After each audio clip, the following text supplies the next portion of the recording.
Hey everyone, it's Matt, And this is Lucas, and this is Thanks for Playing. the podcast where we break down the most iconic video games the world has to offer.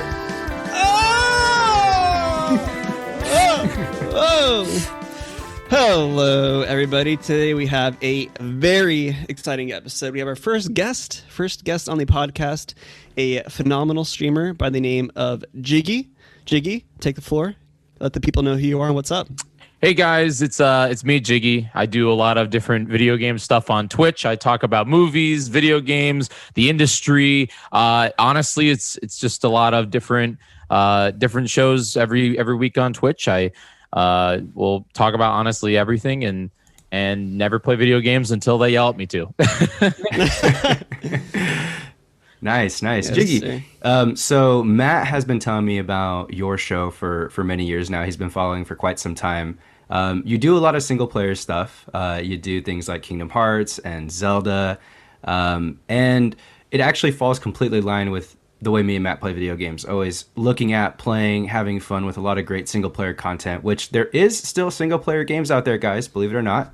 It's not all multiplayer online. All Valorant, yeah. And so Jyggy, what brings you to like those kinds of games so much? Why do you stream so much Kingdom Hearts? Why did you 100% Breath of the Wild? Things like that. So I love movies. Movies is like my life. It's what I went to school for. It's what I want to do. I want to make movies. I want to tell stories. And something that I love about single player games, and I bring this back to companies like Naughty Dog or even Nintendo, where it's all about the narrative and the world building. And I think that that's where single player games really strive and push. And yeah, you can have narrative and you can have lore and you can have character development in multiplayer games. I'll use Overwatch as a great example. Blizzard does a great job of building out those characters and making sure we know who they are, or even like Rainbow Six Siege, they've been doing a really good job with that kind of thing. But in my opinion, there's nothing like experiencing a single player adventure or story that's told through a video game. And the way I've always pushed people when they ask me, well, why do you play single player games, or why should I play a single player game? It's to experience a basically moving interactive movie, some sort of like story or adventure that characters grow, people change, there's sequels, there's this, there's that. And it's something that really, really moves me. And it's all started with just like going all the way back with The Legend of Zelda, a long time ago when I was a kid. So Was that like the first big franchise you got into? Actually, the first big franchise I got into was Pokemon. It was Pokemon Gold and Silver on the Game Boy Color.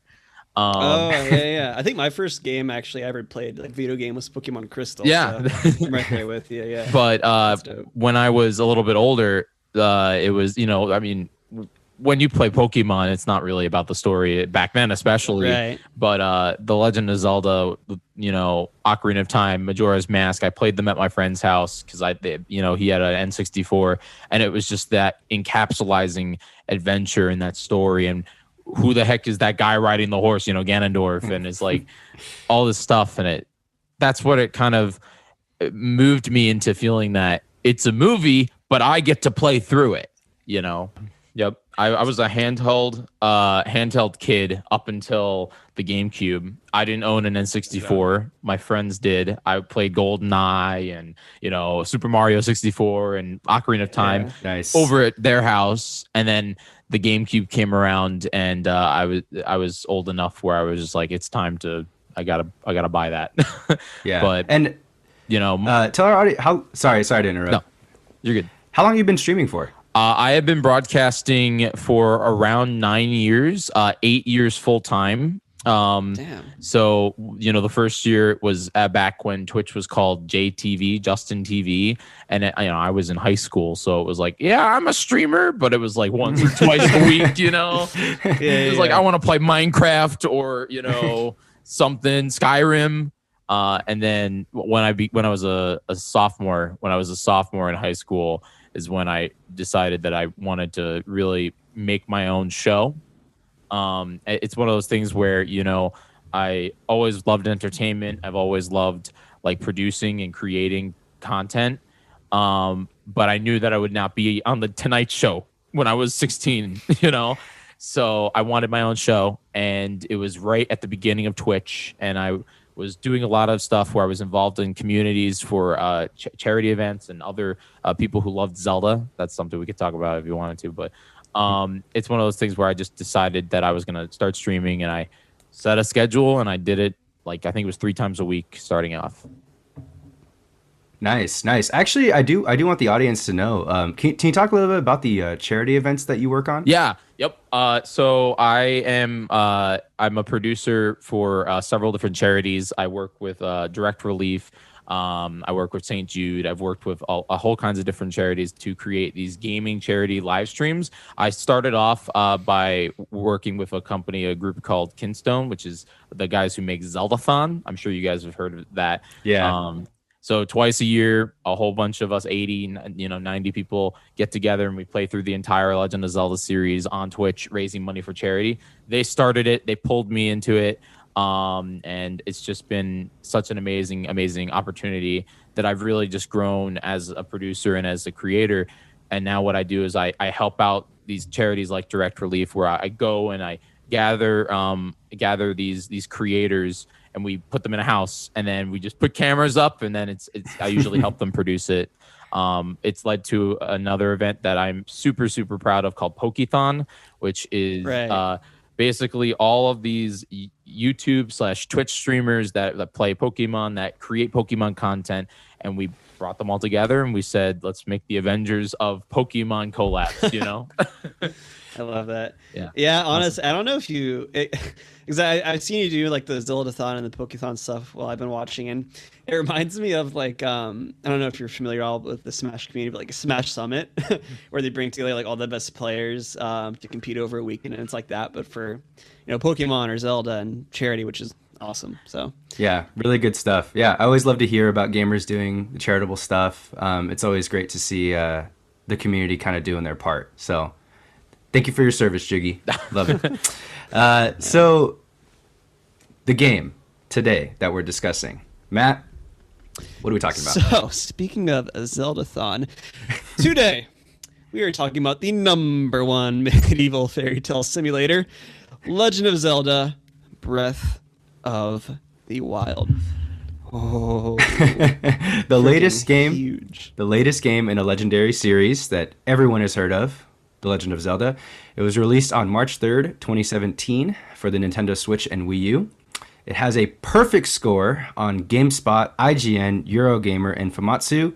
It has a 97% on Metacritic, making it the 13th highest rated game of all time on Metacritic. So huge resume for this game off the bat. Obviously a legendary game that most Zelda fans have probably played, most gamers that have a Switch have played. It was kind of funny. So this game is a monster to tackle, right? So Matt and I have kind of backlogged a few and made sure that we gave ourselves a full month to really play through the Zelda game, and it was still not nearly enough time to play. I barely got through it. Matt, it was him playing it for the first time. Some might say rushing through the game. Some might say that. It was my second playthrough. I played on master mode. I felt like I took my time, got a good pacing, but again, still not enough time. And we have Jyggy here, who has 100% of the game. On master mode. On master mode. It's pretty insane. Yeah, and I want to hear, first, I want to hear Matt's takes on it initially. We just like to do some initial thoughts, and I just want to hear what he has to say. And then, man, I really want to get to those master mode thoughts. 100%ing master mode. What do we think, Matt? Yeah, I mean, that's why I was really excited for this conversation, because we have 3 people on this episode today, and each of us, I think, have a very different, well, for one, relationship with the Zelda series as a whole. This is actually my first Legend of Zelda game that I've ever played. Wow. Shocking considering how long I've been gaming. Yeah, I know. And I also definitely rushed through this game to get it done for the podcast, and didn't really, I guess, give it its full amount of time maybe it deserves. But for me, the thing that I found most interesting about the game was just, in general, kind of the hype surrounding it and kind of the expectations it gave me for the game. And I think a lot of the hype comes from the people that have put 30, 40, 50, 60, 70 hours into the game, and coming from the guy who just put like 20 or 25 into the game maybe just to get through it, I think I have a very different take on it, which we can get more into later. But regardless, I mean, it's a very good game. It's a massive game, and what they wanted to do with this entering the series was kind of like really rethink how they present the Legend of Zelda and how it's kind of played, and I really think they executed on that for sure. Awesome. Yeah, I think I have to agree with you. There is something to be said about open world games and their main storyline versus all the content in the world. It's right? incredibly nonlinear. Yeah, it's like you can go fight Ganon right away. Which is interesting because even big open world games like Red Dead Redemption or something, it's still, the story itself is still linear. Like, yeah, it's open world, but you still have to proceed through things in a direct way. Whereas in this game, it's you get to choose how you experience it and the order you really experience a story, which is good. And I think maybe, at least from my angle, can maybe contribute to a couple little shortcomings, but we can get into that. Yeah. Just some of my initial thoughts. Really, this playthrough around, it was cool playing it on Master Mode. And Jyggy, I really want to ask you more opinions on that in a little bit. Master Mode was a really cool extra challenge to have around. For those of you that don't know, most things will kill you in 1 or 2 hits in Master Mode. You have to play very, very perfectly in some parts. The Great Plateau has a Lionel on it. For those of you that have ever played the game, the Great Plateau is the very beginning, and there's a Lionel that'll just completely destroy you in one area of the Great Plateau. Monsters can, like, they're on these little flying platform things, and they shoot arrows at you. It's overall just a challenging way to play the game, but I do have some critiques on it that I want to run by Jyggy here too. Mostly on like just the grindiness of it and how you just have to play the game differently, but it's not necessarily inherently challenging. Just a few preview thoughts there. But yeah, I think for me, the second playthrough of this game was interesting because I learned a lot more about the game, like kind of the core of it. I think the first time I played this game, the discovery aspect was the most amazing part. Like, I took my time. I played the game over like a 3-month period. I played it in bed. I played it at work. I played it like on my TV at home. And I mean, finding like the spirit horse, King of the Mountain, doing like the dragon stuff, like just running around and finding all these random little surprises everywhere in Hyrule. That was to me the most valuable part of the game. Which of course you don't really get all those surprises on the second playthrough. The second playthrough for me felt like I was more optimizing things, and it just didn't have that wonder, I guess. But yeah, just some of my initial thoughts. Jyggy, what'd you think? So it's funny.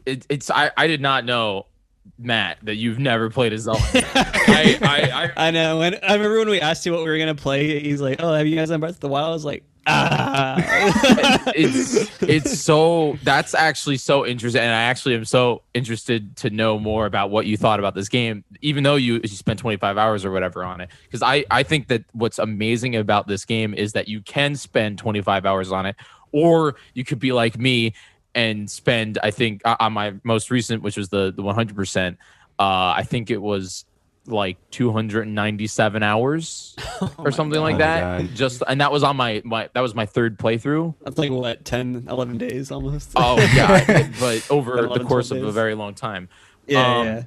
So it's crazy, and it's something that I think about all the time. This game is almost 4 years old. It's almost. Yeah.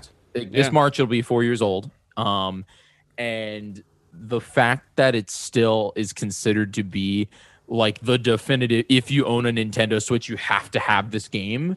It's crazy. I'm not saying that there are other games that aren't system sellers or system drivers, but Nintendo really, and it was delayed. I think it was delayed 4 or 5 times, Breath of the Wild.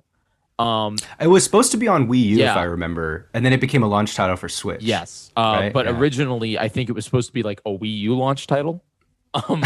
Yeah. Oh, for real? Wow. Yeah, they announced it, I think, in like 2013 that they said they were making a Zelda game for Wii U.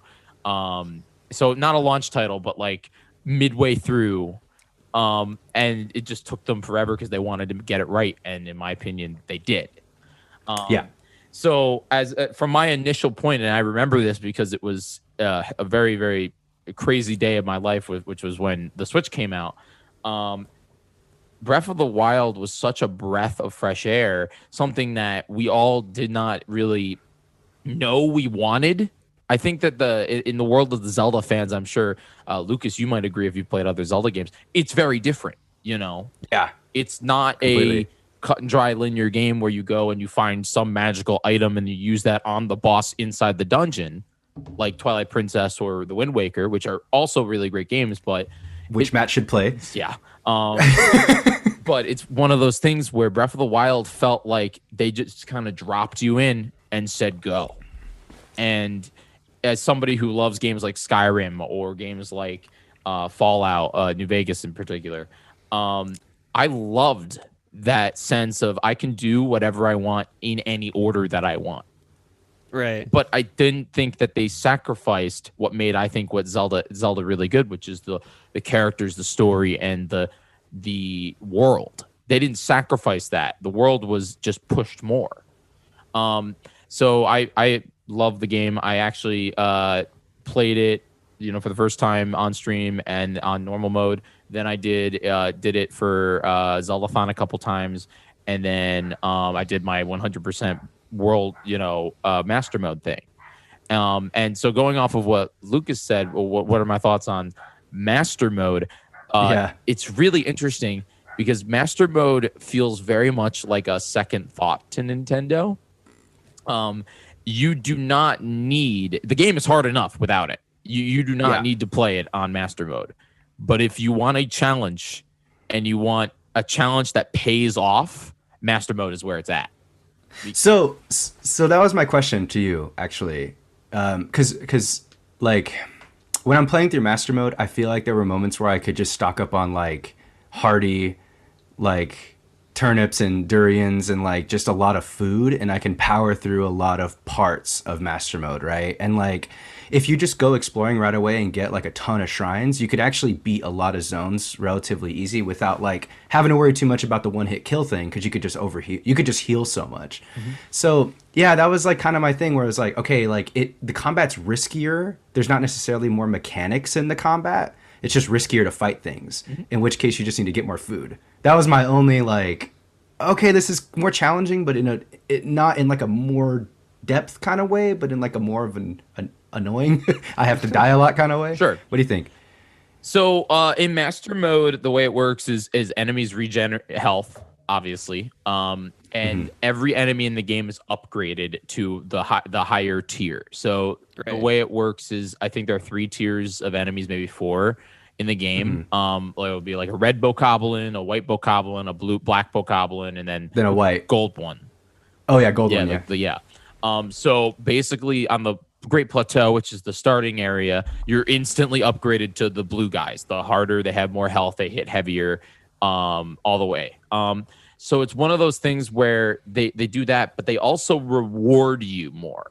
Like my biggest issue with, I think, the playing the game originally, and I'm sure Matt might be able to chime in on this, was that when you finding really cool weapons and items is rare, and it's one of those things where you're kind of a lot of the time stuck with a basic sword or a basic shield that break after a couple hits. A Boken club or whatever. Yeah. Yeah, that's actually yeah. Sorry, go ahead. No. Yeah. I was just gonna say, like, that's kind of like one of more of my sore points with the game, because when I first realized, like, okay, weapons get the shatter or break pretty quickly, I was like, oh, there must be like some sort of like workbench or something where I can go fix them. Or that's like, what I thought too. Maybe on some my way first... to upgrade them in general. And I remember I texted because I was like, hey, yo, where's the workbench? He's like, sorry, because every other open world game that has durability would have some sort of workbench mechanic, but Nintendo's like, nah, this is different. Go get the master sword, bro. Yeah. Just go. Yeah. You gotta go up there. Yeah. And even the master sword breaks. It does. Yeah, it was really only annoying in the beginning for me, because like at the beginning, pretty much everything you find is really weak. But then as you get farther into the game, you find, at least from the monsters you kill, like generally at least decent weapons, right? It's pretty easy to get like a guardian sword or something like that, so it wasn't as, I guess, annoying later on. It was just a mechanic I personally am not that used to. But going off of master mode, so again, I didn't play this game in master mode. This is my first time playing through, and I played the normal mode, which wasn't terribly difficult. It wasn't easy either. Jyggy, I want to know from someone that's played Kingdom Hearts on Proud mode, what's harder, this game on Master mode or Kingdom Hearts 1 on Proud mode? Kingdom Hearts. Or did you ever play them on Critical? Kingdom Hearts yeah? on Critical.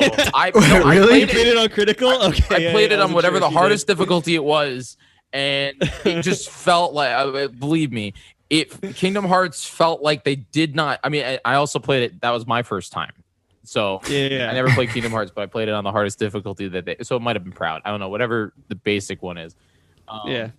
I legitimately felt like the developers did not realize what they have done, and they just didn't. It's ridiculous. I think you might have played it on Proud mode if it was your first time. I think you have to do one playthrough to get critical. And even Proud mode's ridiculous. And then I remember a little tangent on Kingdom Hearts 3. Once I did my first playthrough, I tried to play it on critical. And like I couldn't get past the tutorial. I did two on critical for the. It's so hard. For those of us that do not know Kingdom Hearts, what is that like the second highest or highest? Yeah, difficulty? so it has like an easy. I forgot what the easy is called. Like standard, then a normal, then Proud, and then critical is the highest. And critical can. It's like a new game plus. It's not like there's not really anything added on, but it's just like really the hard. Just like really hard. hard. It sounds ridiculously hard. Did question for Lucas? Did you happen to do in your not Proud mode? Oh my God, your master mode playthrough? Did you happen to do the Trial of the Swords? No, I heard Trial of the Sword is ridiculously hard. They didn't on change master it. mode. That's the thing. Oh really? So it's funny when you think about it. They did not change anything about Trial of the Swords for master mode. The difference is other than that they upped the level of the enemies. But they didn't realize that it totally breaks the entire food system, the weapon system. Oh. So it's stupidly hard. Wait, so what is it? What's the? I forget Trial of the Sword. So Trial of the Swords is upgrading the Master Sword to do more damage and have more durability. And by what you do is you go into like these challenges where they remove all of your stuff, all of your food, all of your weapons, and you just have to make it through this gauntlet of challenges by collecting weapons and food in them. But it's great and awesome and really, really fun on normal mode because they give you enough weapons that you can kill the enemies, and they give you enough food that you don't get destroyed. But what they did was in master mode, they upgraded all the enemies, obviously, but they didn't give you more weapons or food. So basically, you're fighting. You don't have enough durability. Yeah, you don't have enough durability to get through it. So it's such a challenge and a grind to the point where there were moments. I think I rage quit stream maybe 4 or 5 times. It was so hard that they're basically like I had to cut down trees and cook the trees to get the charcoal that gives you a quarter of a heart of health because I did not have enough to get through it. That's insane. That's insane. Yeah, that's so you part of 100%ing on master mode was getting through the Trial of the Sword then. Yes. Yeah. I had to do both DLCs on master mode. Oh man. Jesus Christ. How many Korok seeds are there total? 900. 900. Yep. And how many shrines? 100 something, 140, 100, maybe more. I don't know.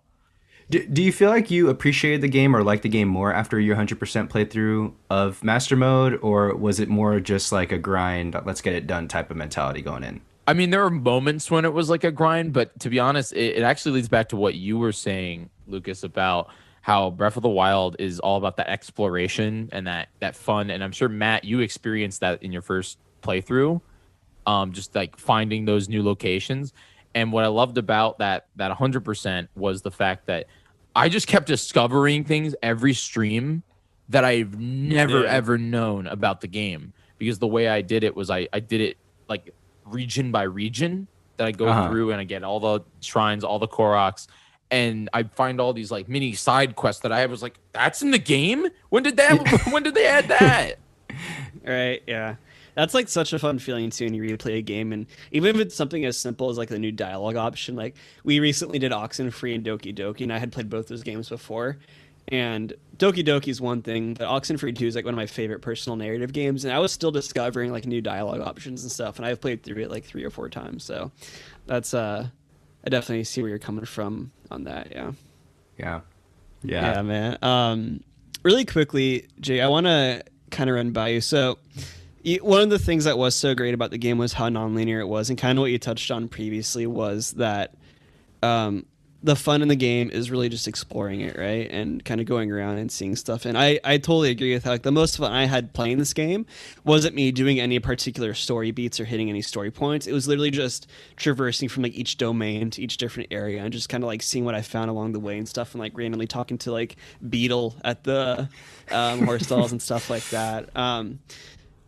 And you kind of earlier were praising the story, and what I want to get your opinion on is, do you think to really appreciate the story in this game, do you think it's important to have a previous background on Zelda games in general and kind of like the lore and stuff surrounding that? Because for me, again, first Zelda game, so I have a kind of interesting, I guess, take into this. But one of my critiques about the game is when you have an open world game like this, especially when it's so nonlinear, in my opinion, you need to have a very strong underlying narrative and very strong underlying story to still keep things cohesive and to keep the player engaged in the story and invested in the characters. And you mentioned Fallout New Vegas, which I think is a great point, because I loved that game as well, and that's a non-linear game as well with how the story progresses, and I really enjoyed that, and I felt like very invested in the story and each of the individual characters, like Mr. House, or like each of the individual factions and stuff like that. But with this game, I really wasn't able to get that invested into the story, because I kind of felt like it, even with like looking at the memories and stuff, I still kind of felt like it lacked general character development and really like good introductions and good kind of understanding of the villains and stuff. Because like all we really get about Ganon is Calamity Ganon, bad guy, shows up every 100 years or whatever. We gotta stop him. Like maybe I missed something, but I don't even think he has any like dialogue. And to my and again, maybe this is me just not understanding the Zelda series as a whole. But like was under the impression that he's like this big bad, like that is always kind of coming back and like kind of a pain in Link's side and stuff like that. And maybe I'm just kind of basing my impressions of Ganon based off of what I've seen from him in Smash Brothers, because that's my only previous exposure. But I kind of want your opinion on that. If you really think that the story itself, without context to previous Zelda games, supports the nonlinear format, because for me it didn't support it that well. So you don't need to have any prior knowledge of Zelda in order to experience this game and to enjoy it. But it's one of those things where the Zelda lore, and I am no expert on this. I believe me, people will ask.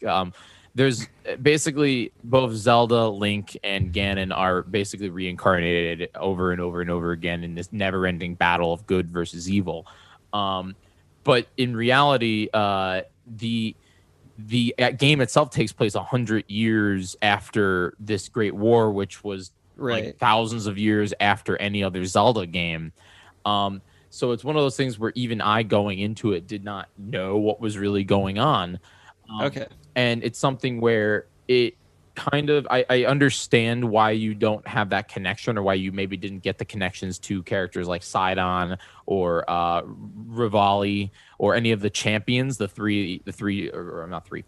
four champions.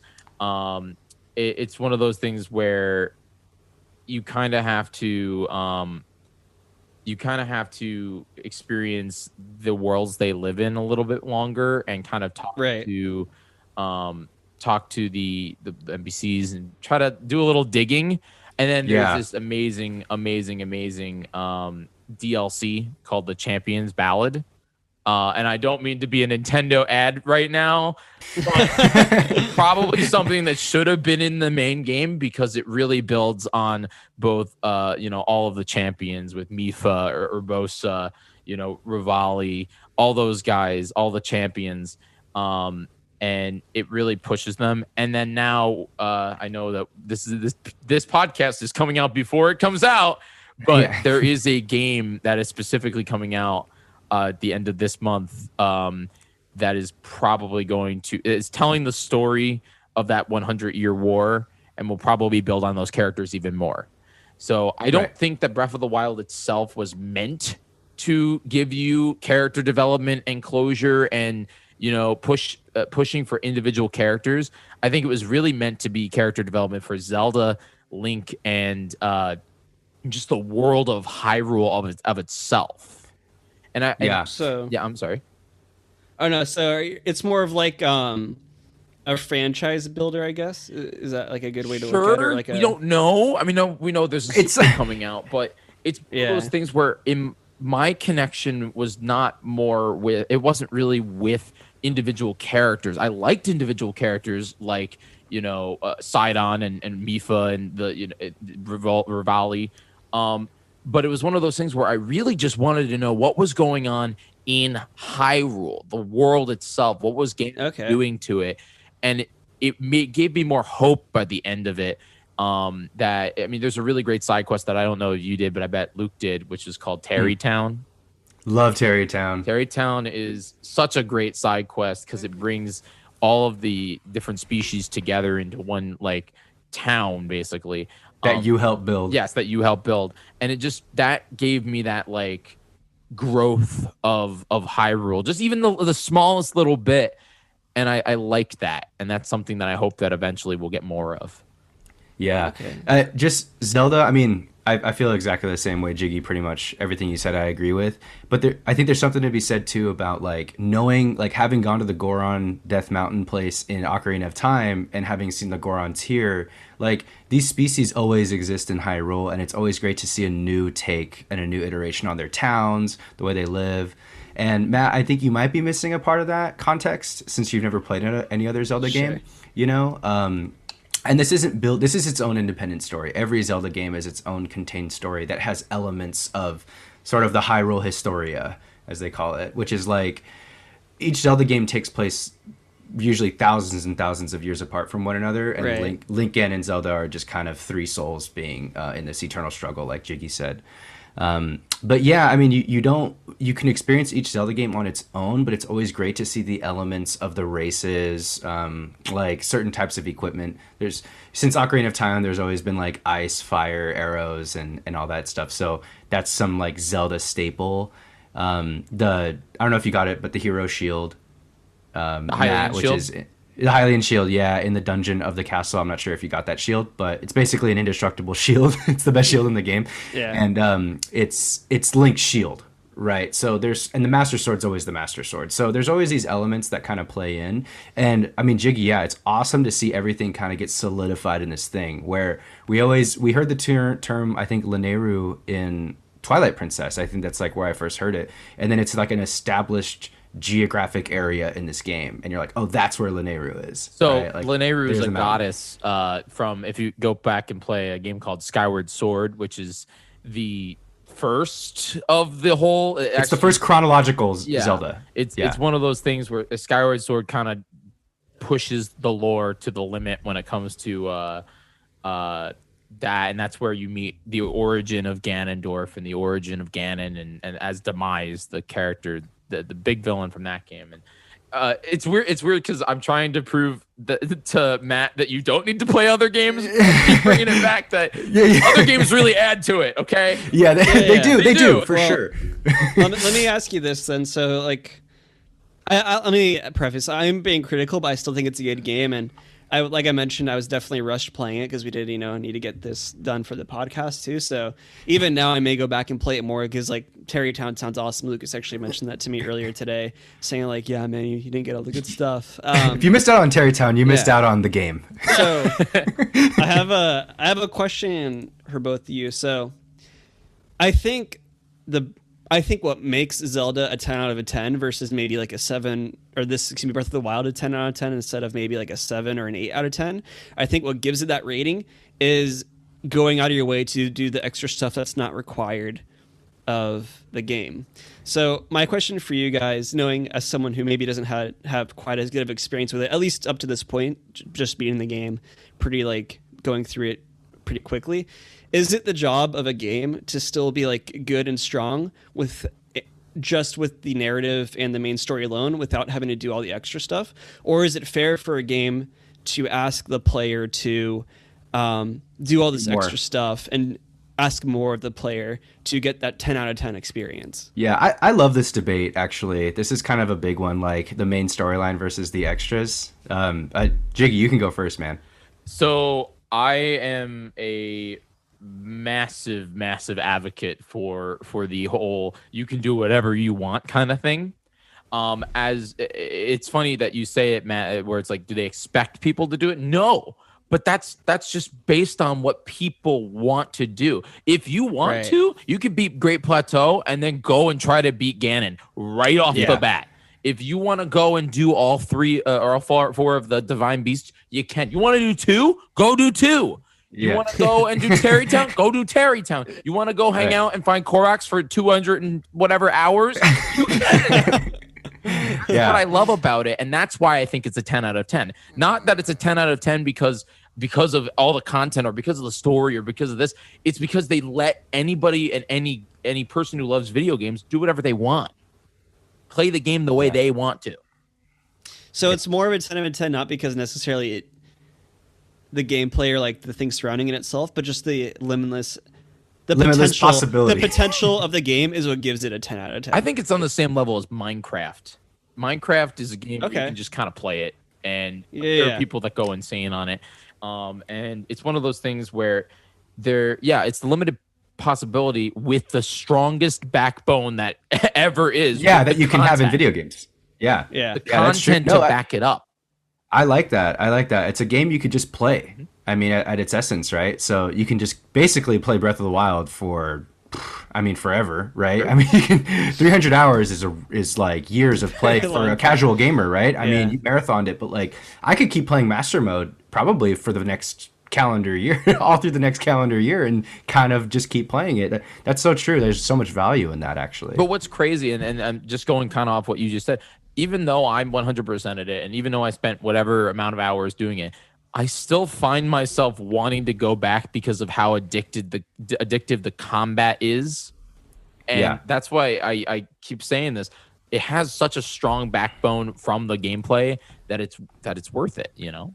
Yeah, once I did figure out like how to parry and like do perfect dodges more consistently, I was having a lot more fun with the combat. Because like in the beginning, I was just like, I don't know why this changed pretty quickly for me. But in the beginning, maybe it's because I wasn't used to playing a game, and honestly, I haven't really played that many games on my Switch. But I was just struggling with the controls for some reason. I don't know why. Like I kept misclicking.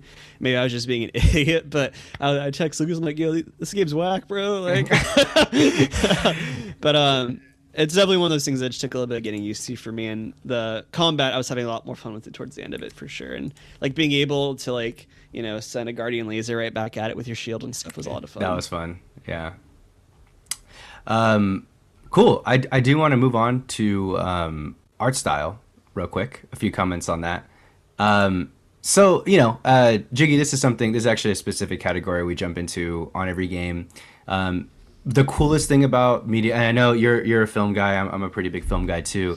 The coolest thing about video games is that they can really choose to look however they want to look, and it's like it's always something cool and different, right? Like the innovation of how a video game looks is so like rapid and like interesting and always changing. And sometimes you see styles that are like, I didn't even know that was a thing, or like I didn't even realize that could be like a video game style. So it's its own dedicated category. We always want to make sure we touch on it. I think Breath of the Wild has a really cool art style for the game that it is. Like Zelda games have always changed up their art style over time. Like I was never a really big fan, and maybe it's an unpopular opinion, I'm not sure, but like the Wind Waker art style doesn't really work for me personally, but the Twilight Princess one does, which is like a little more realistic. And this is like such a happy medium between those two Zelda art styles, where it's like feels like cartoony and like painting like, but it's also like has a touch of realism a little bit. What do you think? I love this game's art style. I agree with you 100%. And it's funny that you mentioned both the two the two very vast, different games, which is Twilight Princess and Wind Waker. But then you also didn't mention Skyward Sword, where Skyward Sword is entirely watercolor. It's a watercolor-based system, or art style. And I agree that it's really amazing, especially just looking at Zelda as a whole. Every game kind of has its own vibe to it, a different art style, whether it be on the 3DS or the 16-bit Link to the Past, or even the most recent Link's Awakening on the Nintendo Switch, where it's like this weird cartoony Funko Pop style. Where it's very interesting, and I think Breath of the Wild is, like you said, that perfect, like, weird medium of that. It's realistic, but it's also just beautiful. And I mean, I love the art style. I don't want to get into some of the stuff I don't like, which is like, I wish the game ran at 60 FPS. I wish the game was in 1080p and not 900p. Oh, it's in 900p. Yeah, it's in 900p and then 720 on handheld. Handheld, yeah.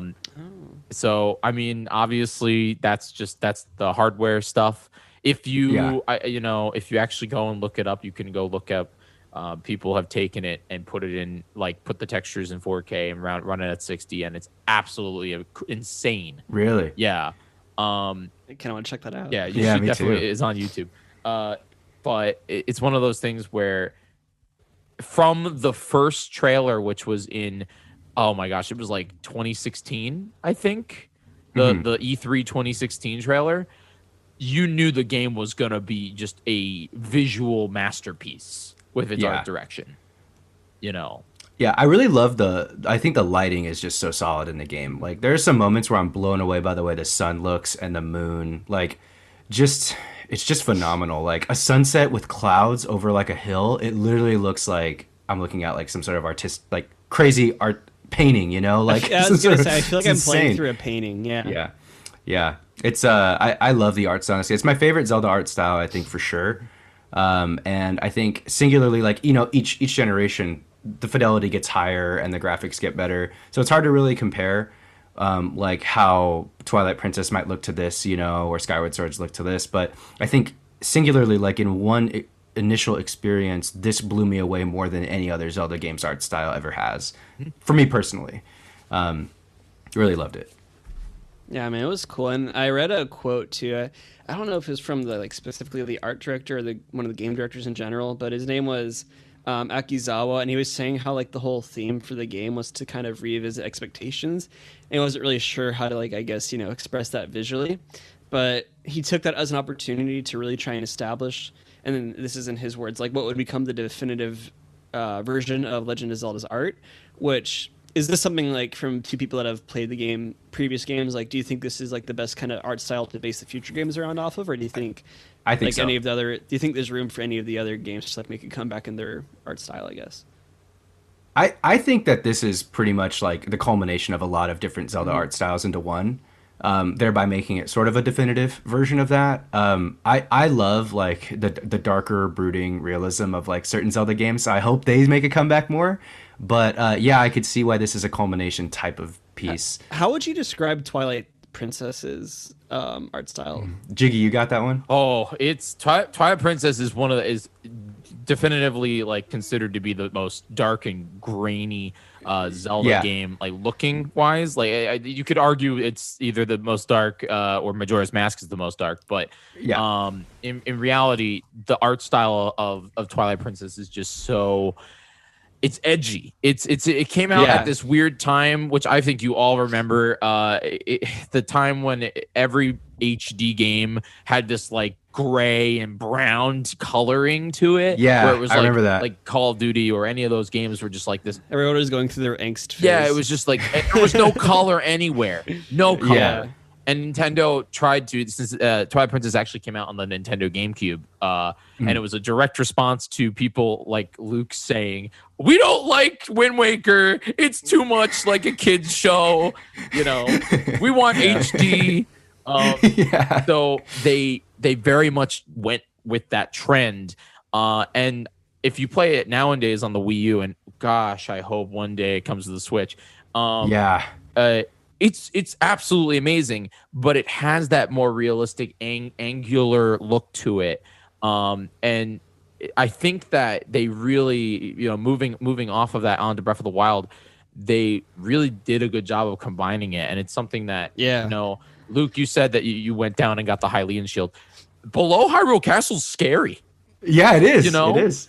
So I'm kind of hoping that in this upcoming the sequel, which eventually will come out, where hopefully there'll be more caves and underground areas, and we'll kind of more experience what this art style can look like when it's more dark and when there's more ominous light. Yeah, that's what I was thinking too, Jyggy. I'm glad you brought up the sequel to Breath of the Wild. There is a sequel to Breath of the Wild being developed. For those of you that don't know, hopefully you knew that. It got played at an E3 trailer in 2019 with a large degree of hype coming from me when I saw that.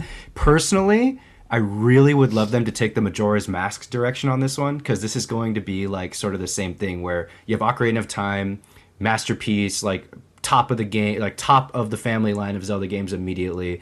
And then like you release sort of like a sequel on the same platform with the same engine, which is going to be that Breath of the Wild sequel. I want them to give it that darker tone, like give it a cool system, make it like use that same assets and engine and everything because it's so slick, and then like just give us that darkness that we want. That's interesting too that you guys brought that up, because, or like going back to Twilight Princess a little bit, just because I realized, told a white lie, my bad. I did actually play a little bit of Twilight Princess back in the day. I think my sister bought it for our Wii, and I don't know why, I just never got into it. I played like maybe the first couple hours, but I do remember that looking back at it, the art style is such a contrast. And like, I think Breath of the Wild is almost kind of like that grittier style, then combined with like, I guess the more childish, or I guess cartoony style of like Wind Waker. It's like they really did bring those together, and to get like the best of both worlds and the best product they could. Which is interesting. If you played the first couple hours of Twilight Princess, you probably didn't even make it to the first dungeon. I was gonna say that. the Twilight Princess has a notoriously long startup area. It's like 3-4 hours. It's like 3 hours before you even touch a dungeon. Yeah, my last memory is just being in a town and like talking to like a random like thing that was following me around. Like I said, I'm a bad gamer, I guess, for not playing Zelda before. Okay, but definitely some games worth going back and playing for sure. We forgive you. Thank you. Very kind. Cool. All right, guys. I do want to move on to a favorite moment here. Matt, I want to hear your favorite moment as a first timer. Yeah. So kind of going back, like I mentioned, there wasn't really like any story beat that, or like any particular moment that really stood out to me. Like getting to finally fight Ganon was cool, and that kind of like cinematic-esque experience where like Zelda comes out and you're like firing the arrows and everything, and he's like Dark Beast Ganon. But honestly, just the best moments for me were just exploring, and just like I mentioned, my favorite parts of the game are just traversing, and just the traversing in general, I guess, was my favorite moment. I can't really pinpoint it to any particular one, just because for me, like I mentioned, the story beats, nothing hit that hard for me, but just the experience of exploring this huge open world, and like we kind of just touched on, was like just kind of realizing how much potential there is in the world. That was pretty cool to experience. What about you, Jyggy? I mean, I have to go with the exploration and the little details that Nintendo threw into every aspect of this game that I truly didn't get to experience until I was looking for 900 Koroks. But like, you can go in Zelda's bedroom and you can find her diary, and you can like go to a skull lake where it's all full of tar, and there's a Korok that just happens to be really, really high up, and that exploration and the combat really just make that game for me, Yeah, I think for favorite moment, I guess singular moment, right? Because I could probably say exploration too. Yeah. I completely agree with you guys. I think my favorite singular moment was kind of on the Great Plateau. On my very first playthrough of the game, I remember a very like particular point where I realized that you can climb anything. Like I remember when that kicked in, I was genuinely blown away. Like because I didn't know anything about the game. I got it at launch. I made sure I didn't look up any articles about it. I made sure that I didn't know what I was getting into just because I was such a big Zelda fan.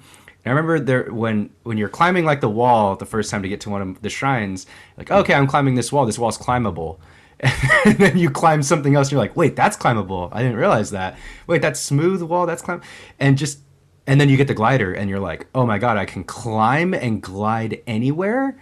And like you see a mountain over there, you mark it, and you go climb it, and you're like, that was a mind blowing thing. And I mean, it's crazy because I remember reading an IGN post about this a little later after the game came out. Them talking about like, how are we going to settle for anything less than this in a video game, than this in an open world game moving forward?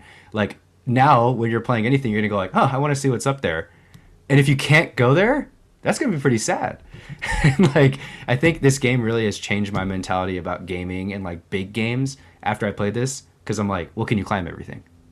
I think that was one of the interviews with them. They were just like, yeah, you can go there. And you guys see that mountain that's like, I don't know, all the way on the other side of the mountain? Yeah, you can go up there too. I know. It's cool because you think stuff that you think is like just in the background as like a texture is like, oh, that's actually like part of the mountain. game. There's little quest up there and some seeds, like yeah. That's what was really, really cool. Yeah, so my favorite moment by far was just that realization that we're in a new age. We're climbing everything now.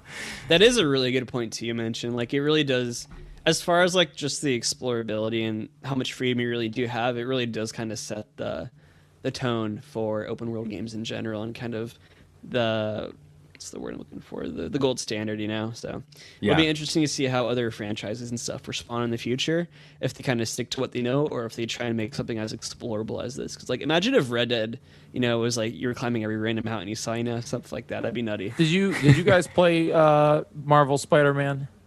I did. Yeah, I loved that game. I did not. Yeah, so that game is very much, in my opinion, like Breath of the Wild, where it's more limited to just New York, but you can basically go everywhere, and I really liked that they went with that. Oh yeah, just swinging around New York is awesome, and definitely stoked for the Miles Morales to come out when it does. So it's gonna be a good one. Cool. Awesome. Man. Awesome. So final conclusive thoughts on the game, guys, and then we'll get straight to the rating, the part that everybody wants to hear. I'll start. Go ahead. Good game. This conversation has actually made my opinion of the game a little bit better, actually, which is kind of interesting. Usually that doesn't happen right on the dot. But I definitely think to really enjoy the game and to really get the full experience, you do have to kind of go out of your way and do other stuff. And you do have to make sure it's a game that you can't commit a lot of time to, because if this is just a game that you're trying to get through just to get through, you're not going to have the proper experience. Unfortunately, that's just kind of like the way the game is set up. But the possibilities and the potential of what the game can be when you really do put the time into it does really kind of give it a just phenomenal place in my mind. Yeah. For me, I think I agree with what you said, Matt. I mean, you need to dedicate hours and hours and hours to this game to really experience it. It's so deep in content. Awesome game, just as awesome on my second playthrough. Although Master Mode was cool and challenging, I did mention earlier that I just felt like I had to eat more food, so I just had to stock up on more food in a lot of ways. So I thought that was just not as... I wanted a few more mechanical depth to Master Mode, I guess I would say. But still cool that it exists, right? I think that I learned a lot more about the game in terms of the only currency in the game really is exploration, right? Because the more you explore, basically the stronger you get, because you find more weapons and then you get more hearts and more agility. I definitely learned that on this second playthrough, where exploring was basically all I did first before I touched any sort of storyline or any boss. Overall, super solid game. Everybody needs to play it. Jyggy, you're up. Breath of the Wild is an experience. It's one of those things that I think that whether or not you're a really hardcore gamer, or if you just are somebody who owns a Switch because you bought Animal Crossing, it's one of those things where you have to experience it the way you want to.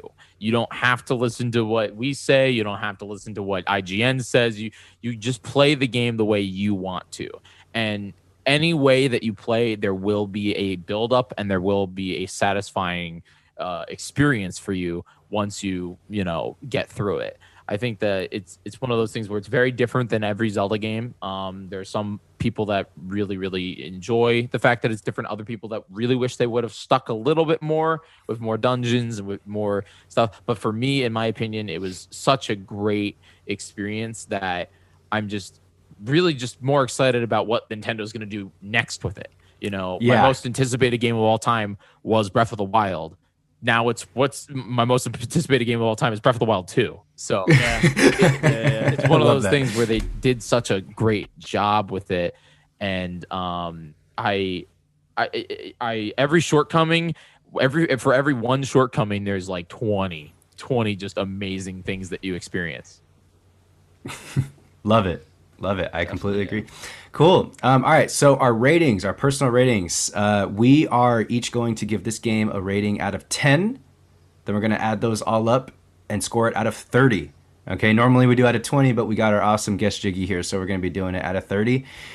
And we'll have to run the numbers. We'll have to crunch them and figure out what the real score was right after. Okay. So, gentlemen, all three of us are going to say our scores on 3. We've not heard each other's scores yet. Okay. Just want to confirm that. 1, 2, 3. 9. 7. Okay. Wow. You gave it a 7. I thought you gave it a 10, Jyggy. I'm surprised. Nah, I the thought game you'd doesn't give it a run 10. 60 FPS, therefore it's not. That's my rule. That's my rule. That's a good rule. Downfall. I get my eyes hurt after 30. That's just how it is. Okay. So we both gave it 9s, and then Matt gave it a 7. That's harsh, man. Yeah, man. I think if I put even maybe just 10 or 15 more hours into it, or wasn't rushed to play it, I think I would have been able to give it an 8. Honestly, just based off our conversation and Jyggy pointing out, like, kind of one of the best things about the game is just simply the potential of the game. That almost made me bump it up to an 8. But I was like, no, I gotta stick with my original thoughts. Okay, so I ran the numbers, guys. Figured out what it is. This game is 25 out of 30 according to this podcast. Okay, which puts it at 0.833 repeating. Okay. So that's a B minus. That seems harsh. Yeah. For this Matt, pod. how many times did you lose to Calamity Ganon? Dude, okay, only like maybe 2 or 3 times. Honestly, I got it pretty quick. The one I struggled with was the freaking Thunder Blight. The Thunder Blight. Yeah. Because it took me forever to realize I could parry, so I was just trying to perfect dodge everything. And I just kept getting like destroyed, and for whatever reason too, even when I did finally figure out I could parry, I kept like accidentally orienting my shield. Like I'd be facing the wrong way, and I wasn't locking onto him, so I was still just like dying. Like that took me like just a lot longer than it should have. Fun fact: if you use Rivali's bow with bomb arrows, it takes 3 shots to kill him. What? Yeah. Well, It's great. See, that's the best part about the game is you can do whatever you want. Yeah, you can do Yeah. whatever you want. Some of those bosses can actually be pretty easy if you kind of can know the trick, and like you can beat them up pretty quick. I saw a speed run. Well, where that's one of the guy beat things him too. quick. Like barring Thunderblight, and I think that's more of a me thing, just not knowing how to play the game. Everything, all the bosses were pretty easy. I mean, obviously Master Mode's a different experience, but the general experience, I felt like, and again, I think that's a testament to the game. You know, that the point of the game isn't necessarily the story itself, which is how I experienced it. It's everything else, and like the potential of the game. So, all right, everybody. So that is all we have today. Really quickly, first off, big thanks to Jyggy for coming on. I've been following your Twitch stream for a while, so it's really cool to have you on, especially as our first guest. So everyone, if you haven't, make sure you go check out Jyggy on Twitch. And really quickly, everyone as well, just want to encourage you, if you enjoy the podcast, if you think it's a fun way to spend an hour, definitely, if you can, go on to Apple Podcasts and leave us a review and subscribe. You can leave a review for a chance to be featured on an episode. This week, I want to highlight DJ Schmoofy, who left a 5-star review. DJ Schmoofy says, the 2 individuals running the podcast are very absorbed within the video game world in multiple ways, whether it's retro gaming, esports, JRPGs, etc. Given their amazing personalities, it ain't my words, folks. Given their amazing personalities and love for video games, I'm beyond excited to hear what they'll bring to the table with Thanks for Playing. Thank you, DJ Schmoofy, for that wonderful review, and leave a review as well on Apple Podcasts for a chance to be featured on the next episode. Yeah, and just want to let everybody know, we will say whatever's in that review. We will say whatever is in the review. Put whatever you want in there. We have to. Them's the rules. We have to read it. Yeah, that's how it works. All right, everyone. So that is all we got today. Jyggy, where is the best place for us to find you online? Twitter, Instagram, Twitch. Where can we find you? Yep, I'm at Jyggy11 on Twitter, and you can just go onto your browser and type jyggy.live, JYGGY.live, and I'm live 90% of the week, like 90% of the time. Yeah, you stream a lot. I'm live a lot. Awesome. That's dope, though. I know it's like you really did create your own show, like you mentioned earlier, which I think is really cool. All right, folks, and if you have any questions for the podcast, feel free to shoot us a email at thanksforplayingpod@gmail.com. Again, another opportunity to be featured. If you have any questions, to be featured on the podcast, and feel free to give us a follow on Twitter and Instagram at TFP Podcasts. That's TFP Podcasts with an S at the end. And then if you want to hang out with your favorite host Matt more online, you can find me on Twitter at GoodIdeaMatthew, and I occasionally, once in a blue moon, will stream on twitch.tv/GoodIdeaMatt. Probably going to be streaming some Valorant here and there with Lucas. Yep. You could find me, very similar tags there, Instagram and Twitter, Good Idea Lucas. Occasionally streaming on Twitch, I guess not to the extent that our wonderful guest Jyggy is streaming on Twitch. But I am out there sometimes playing some of the games that we play on this podcast. So if you guys want to check them out, check out the streams. That'd be awesome. Other than that, I think we're good, Matt. I think we're All good, right, Jyggy. everyone. This has been Thanks for Playing. Catch you next time. Skip it up!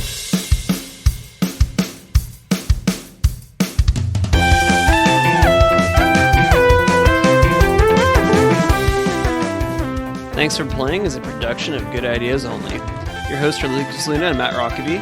Our music was done by the impeccable Sammy Luna, and our logo design was done by the talented Isaac Palestino. Special thanks to the Roll Call Bunch, Red Circle.